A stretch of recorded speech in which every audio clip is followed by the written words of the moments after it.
Foreign funding या ममनुआ funding case in दिनों बस हर तरफ इसी का चर्चा है। कहा जाता है कि तहरीक इंसाफ के सरबराह इमरान खान पर यह खतरे की तलवार गुज़िश्ता 8 साल से लटक रही है, लेकिन इसका फैसला नहीं सुनाया जा रहा। हाल ही में इलेक्शन कमीशन ने इस फैसले को महफूज कर लिया था, जब ही हुकूमती इत्तेहादी जमातों का मुतालबा जोर पकड़ने लगा कि इसे सुनाया जाए। ये असल में केस है क्या?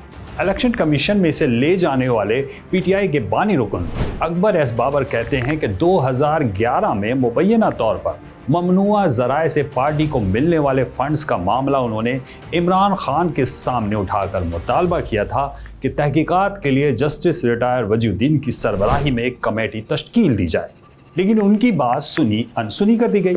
जब वो 14 नवंबर 2014 को ये मामला इलेक्शन कमीशन में लेकर चले गए थे।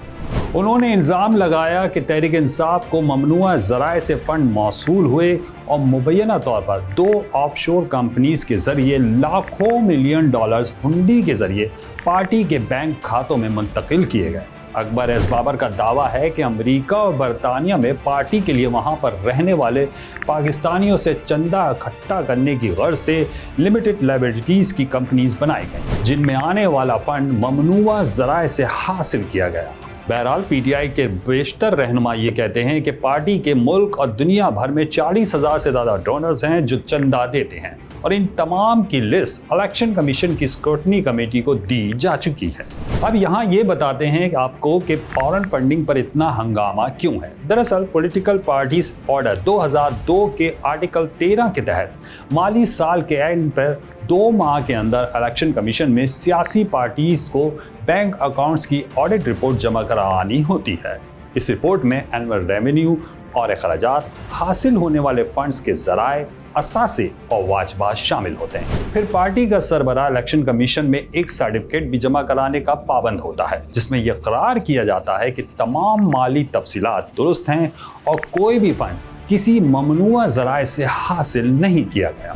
पॉलिटिकल पार्टीज एक्ट 2017 तो ये भी बताता है कि कोई गैर मुल्की शहरी या गैर मुल्की कंपनी का पाकिस्तानी सियासी जमात को फंड्स देना काबिल गिरफ्त और ममनुआ है। ये नहीं है कि पाकिस्तानी सियासी जमातें बैरून मुल्क से फंड नहीं ले सकती, बल्कि इसका एक तरीक़ेकार है, और वो कुछ यूँ कि इन जमातों की लिमिटेड लायबिलिटीज़ कंपनीज इन ममालिक में बना रखी होती हैं, जिनको रन वही कर रहे होते हैं जो पाकिस्तानी होते हैं, जिनके पास दोहरी शहरियत होती है। याद रहे कि इनकी तकर्री फॉरेन एजेंट रजिस्ट्रेशन एक्ट के तहत होती है। ये नुमाइंदे इन मुल्कों में मौजूद दोहरी शहरियत के हामिल पाकिस्तानियों या जिनके पास नाइकोप कार्ड है, उनसे अपनी पार्टी के लिए फंड्स इकट्ठा करते हैं और फिर इन्हें पाकिस्तान भिजवा देते हैं। इन सब को ये डायरेक्शन दी जाती है कि वो पाकिस्तानियों के अलावा किसी गैर मुल्की हुकूमत, शख्सियत या इदारे से पार्टी के लिए फंड हासिल ना करें। इलेक्शन कमीशन एक्ट 2017 के सेक्शन 204 के सब सेक्शन 3 के मुताबिक किसी भी सियासी जमात को डायरेक्ट या इनडायरेक्ट हासिल होने वाले फंड्स जो किसी गैर मुल्की हुकूमत, मल्टीनेशनल कंपनीज या प्राइवेट कंपनीज या फर्ज से हासिल किए गए हों, वो ममनुआ फंड्स के ज़मरे में आते हैं।